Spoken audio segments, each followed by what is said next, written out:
آج عرس سرکار ملت ہے۔ تمام قادریوں کو بالخصوص اور تمام سنیوں کو بالعموم مبارکبادی پیش کرتا ہوں، اور آج مجھے بہت زیادہ اس معنی کر کے خوشی ہے، اللہ نے مجھ سے بہت کام لیا ہے، لیکن سرکار ملت کے حوالے سے جو اللہ تعالیٰ نے مجھ سے 10 سال کی خدمت لی ہے، کام لیا ہے، میرے سارے کاموں پہ یہ کام بڑا کام ہے، اور مجھے یقین ہے اللہ تعالیٰ سرکار ملت کے صدقے قیامت کے دن اس کام کے عوض میں میری مغفرت فرما دے گا۔ مفتی صاحب، کچھ دن قبل جو ہے ہم نے سنا تھا کہ ایک وائس جو ہے ریکارڈنگ وائرل ہو رہا تھا، موبائل ٹو موبائل گھوم رہا تھا، اور آپ کے جو ہے آپ اس میں کہہ رہے تھے کہ میں نسیمیوں سے نہ چندہ لیتا ہوں، نہ نسیموں کے مسجد میں امامتی کرتا ہوں، نہ اس طرح کی بہت ساری باتیں جو ہے اس وائس میں تھی، جس کو لے کر انتشار پیدا ہوا، لوگوں کے اندر جو ہے بے چینی پائی جا رہی تھی، تو اس کے بارے میں آپ کیا کہنا چاہیں گے؟ بسم اللہ الرحمن الرحیم۔ انما اشکو بسی و حزنی الی اللہ، میں اپنی پریشانی اور غم کی فریاد اللہ سے کرتا ہوں۔ دیکھیے، تحریک خاکساران حق گروپ میں شیعوں کا رد کرتے ہوئے میری زبان سے سبقت لسانی سے کچھ ایسی باتیں نکل گئیں جو قابل گرفت اور باعث تشویش ہیں۔ میں اس پر شرمندہ ہوں، اور اللہ تعالیٰ اپنے حبیب کے طفیل ہمیں زبان و قلم کی ان جیسی لغزشوں سے محفوظ رکھے۔ پہلے ایک بات سن لیجئے، ہمارے اڑیسہ میں جو 36 سال سے حبیبی نسیمی اختلاف چل رہا تھا، اس فتنے کو ختم کر کے ابھی جسٹ ہم لوگ اطمینان کی سانس لیے ہوئے تھے کہ ہمارے بیچ شیعہ فرقہ نے پنپنا شروع کر دیا، تو اسی فرقے سے ہماری بحث چل رہی تھی تحریک خاکساران حق گروپ میں، سمجھ رہے نا؟ ہوا یہ کہ مذکورہ گروپ میں دوران بحث شیعوں سے میں نے کچھ ایسے سوالات کیے جن کے جوابات سے وہ عاجز و شزدر رہے،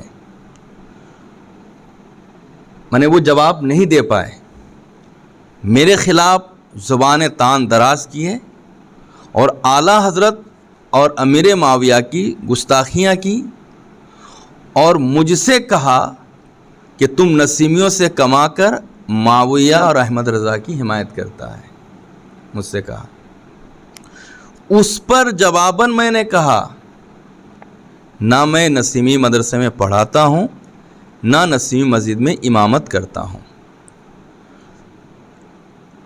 ہمارا یہ جملہ خلاف ظاہر ہے، اس معنی میں کہ جامعۃ الصدیق جس کا فقیر بانی ہے، اس کے دستور میں ہے کہ اساتذہ اور طلباء پر لازم ہوگا کہ وہ اعلیٰ حضرت اور سرکار ملت کا باغی نہ ہو۔ اس سے ظاہر ہے کہ یہ نسیمی بریلوی مدرسہ ہے، گرچہ میں فی الوقت نہیں پڑھاتا ہوں اور نہ کبھی تنخواہ لی ہے، پھر بھی جملے سے رجوع لایا۔ میں نے یہ جملہ ان لوگوں سے کہا، ظاہر سی بات ہے میں نے جو کہا ہے، میں نے جو کہا اور نہ امامت کرتا ہوں، اس سے میری مراد پنجگانہ نماز کا امام بننا، اور یہ سب جانتے ہیں میں نے کبھی پنجگانہ نماز کا امام نہیں بنا ہوں۔ میں نے یہ کیوں کہا کہ میں نہ نسیم سے پڑھاتا ہوں اور نہ نسیم مسجد میں امامت کرتا ہوں؟ اصل میں وہ یہ کہنا چاہتے ہیں کہ تم نسیمیوں سے کما کر کھاتے ہو، تو میں یہ بتانا ہے کہ میں ان سے کما کے نہیں کھاتا ہوں، سرکار ملت کے تعلق سے جو میں نے کام کیا ہے خلوص سے کیا ہے، کما کر کھانے کی نیت سے نہیں کیا۔ میں نے اس کو جواب میں کہا۔ دوسرا جملہ جو کہہ رہے ہیں کہ میں نے کہا کہ میں نے نسیمیوں سے کبھی چندہ نہیں لیا، میں ان لوگوں سے کہوں گا فتنہ نہ پھیلائیں، ریکارڈنگ پہلے آپ سنیں، پھر جو سچ ہے قوم کو بتانے کی کوشش کریں۔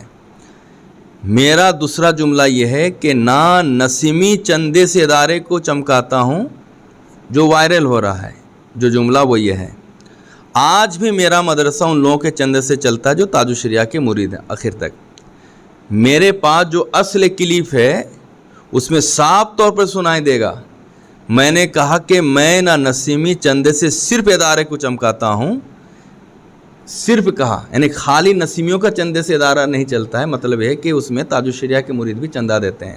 یہ بات سب لوگ جانتے ہیں.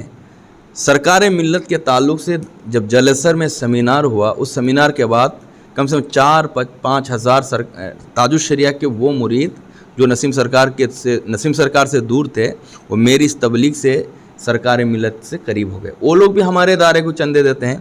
تو میرے پاس جو اصل کلپ ہے اس میں یہ ہے، نہ نسیمی چندے سے صرف ادارے کو چمکاتا ہوں، چھاڑ چھاڑ کیا گیا، جوڑ دیا، صرف کو کٹ کر کے آگے سے جوڑ دیا جو باعث فتنہ بنا.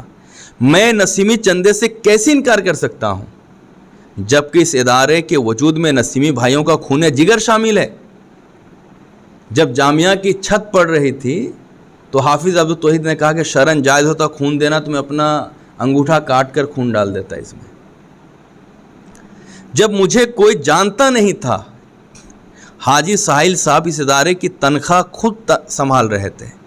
ابھی الحمدللہ سرکار ملت کے خاص فیض سے ہر کوئی چندہ دیتا ہے، جامعہ کو اپنا نسیمی ادارہ اور دینی مرکز سمجھتا ہے. رہی بات علامہ اظہری کے مریدوں کا ذکر، تو اس کی وجہ ہے کہ میری کاوشوں سے تقریباً 1000 ایسے لوگ ہیں جو تاج الشریعہ سے مرید ہیں، آج وہ سرکار ملت سے جڑے ہوئے اور ہمیں چندہ بھی دیتے ہیں. جس نے میری بات کٹ کر کے آگے پیچھے کر کے فتنہ عام کیا، قیامت کے دن اس کا ضرور فیصلہ ہوگا. تیسرا جملہ جو میں نے کہا کہ میں نے مدد کی اور تم نمک حرام قوم ہو. ظاہر سی بات، آدمی جس سے بات کرے گا اس کا مخاطب تو وہی ہوگا نا. میری بات چل رہی ہے شیعوں سے اور تانا مجھے شیعوں نے دیا ہے، تو میں تم کس کو کہوں گا؟ شیعوں کو نہ کہوں گا. اب رہی بات جو میں شیعوں کو نمک حرام کہا، اس کی وجہ کیا ہے؟ یہ جو کہا ان کو نمک حرام، انہوں نے میرا کون سا نمک کھایا یہ بھی تو سمجھنا ہوگا. تو دیکھیے ان کا جو سرغنہ ہے اس وقت، اس سے میں نے 40,000 روپیہ دیا تھا، ابھی تک اس نے لوٹایا نہیں.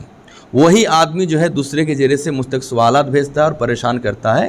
تو میں نے اسی کو کہا، اسی کو جو ہے جو بیچ میں رہ کر ان کی تحریر ہم تک بھیج رہے تھے، تان و تشنی والی تحریر، تو میں اپنی آواز کو اسی کے ذریعے اس تک پہنچانا چاہا کہ تم نمک حرام قوم ہو، میں نے تمہاری مدد کی ہے.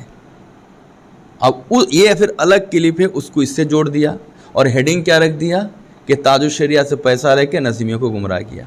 کیا غیر نسیمی کو نسیمیوں میں شامل کرنا ایک گمراہی ہے؟ لوگوں کو تو اس ہیڈنگ سے سمجھ میں بات آ جانی چاہیے کہ یہ بندہ 10 سال سے نسیم سرکار کے لیے لڑ رہا ہے، اپنی طرف سے کھڑے ہو کے، اسے کوئی کہا بھی نہیں کہ تم کھڑے ہو، تو پھر یہ نسیمیوں کو گمراہ کیسے کر دیا؟ ہیڈنگ سے ہی لوگ کو سمجھ میں بات آ جانی چاہیے تھی.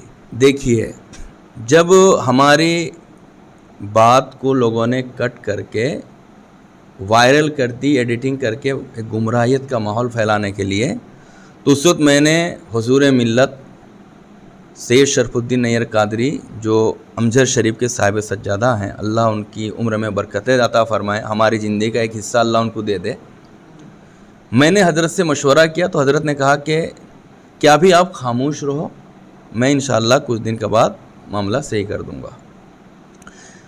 حضرت نے جب مجھے تسلی دی تو مجھے بڑا اچھا لگا، کیونکہ ڈوبتے کو تنکے کا سہارا کافی ہے، تو بڑی خانقاہ کے سجادہ نے مجھے سہارا دیا. پھر بھی میں نے دیکھا کہ لوگوں نے میری ویڈیو کو کٹ کر کے جوڑ دیا ہے کہ فتنہ عام نہ ہو جائے. تو دیکھیے، آدمی کفر کرتا ہے، زنا کرتا ہے، چوری کرتا ہے، وہ ایک توبہ کرتا ہے تو اللہ کی بارگاہ میں وہ مسلمان ہو کر جنتی بن جاتا ہے. یہاں نہ میں نے کوئی کفر کیا، نہ شرک کیا، نہ زنا کیا، نہ جھوٹ کہا، نہ کچھ کہا. میں تو جو کہا وہ آپ کے سامنے ہے. میرے پاس اصل کلپ بھی آپ سن سکتے ہیں. تو اب میں نے پھر بھی دیکھا کہ بات پھیل گئی ہے تو پھر بھی ایک توبہ عام کر دی جائے بہتر ہے. تو میں سفر میں تھا، میں نے اپنی ایک توبہ بھی وائرل کر دی اور یہ بھی کہا کہ بھائی میری اس غلط سیٹنگ کو اگر کسی کی سن کر تکلیف ہوئی ہے تو میں اس سے معذرت بھی کر لیتا ہوں. بالاسور اسی غرض سے پہنچے تھے آپ؟ تو میں نے ایک توبہ نامہ بھی وائرل کر دیا اور معافی نامہ بھی وائرل کر دیا، جبکہ آپ جانتے ہیں کہ ساری حقیقت ابھی آپ کے سامنے ہے، اصل کلپ بھی میرے پاس ہے. تو پھر میں جب سنا کہ حضور ملت بالاسور آئے ہیں تو حضرت کی بارگاہ میں نے حاضری دی، یہ سوچ کے کہ مسجد اس سلسلے میں حضرت سے میں مشورہ کروں. تو اسی سلسلے میں ہم مشورہ کرنے کے لیے گئے تھے. تو جو ہم لوگ کو اس بات کی اطلاع ملی کہ کچھ لوگ جو ہیں کھڑے ہیں وہ حملہ کرنا چاہتے ہیں یا ان کی نیت اچھی نہیں ہے, تو حضور ملت ہمیں اپنے ساتھ لے کر پہنچے. جب پہنچے تو وہاں پر جو ہے پھر ہم لوگوں نے سلوک اچھا نہیں کیا. ایک بات یاد رکھیں مولانا, عالم جو ہے وہ سب کے لیے دیوار ہیں. سید کے لیے بھی وہ دیوار ہیں, صحابہ کے لیے بھی دیوار ہیں, اہل بیت کے لیے بھی دیوار ہیں, اسلام کے لیے بھی دیوار ہیں, اللہ اس کے رسول کے دین کے لیے بھی وہ دیوار ہیں. جب عالم تک کوئی آدمی پہنچ جائے اور ان پر ظلم کر دے تو ایسا شخص آج نہ صحیح کل وہ اہل بیت پر بھی ظلم کرے گا, صحابہ پر بھی ظلم کرے گا, اللہ رسول کے دین کے خلاف بھی ہر کام کرے گا, کیونکہ سب کے لیے دیوار عالم ہیں. جب یہاں پہنچ گیا اور اس دیوار کو اس نے گرا دیا, اب کہیں بھی وہ گھس سکتا ہے. وہاں تو نسیمی لوگ بھی کھڑے تھے, کچھ نسیمی لوگ تھے, اور رافضی لوگ شیعہ لوگ بھی تھے, لیکن مجھ پر جن لوگوں نے حملہ کیا, اٹیک کیا, وہ شیعہ لوگ تھے. نسیمیوں نے ہم پر حملہ نہیں کیا ہے, کیونکہ میں ان کے چہرہ کو پہلے سے جانتا ہوں. آپ جانتے ہیں کہ 2 سال پہلے بالو بازار مسجد میں 10 روزہ میں نے شیعوں کے خلاف تقریریں کی, اور یہ بھی آپ جانتے ہیں کہ قادری محلہ میں استاذ الکریم سید غلام غوث قادری قدس سرہ العزیز کی سرپرستی میں نے شیعوں کا رد کیا تھا.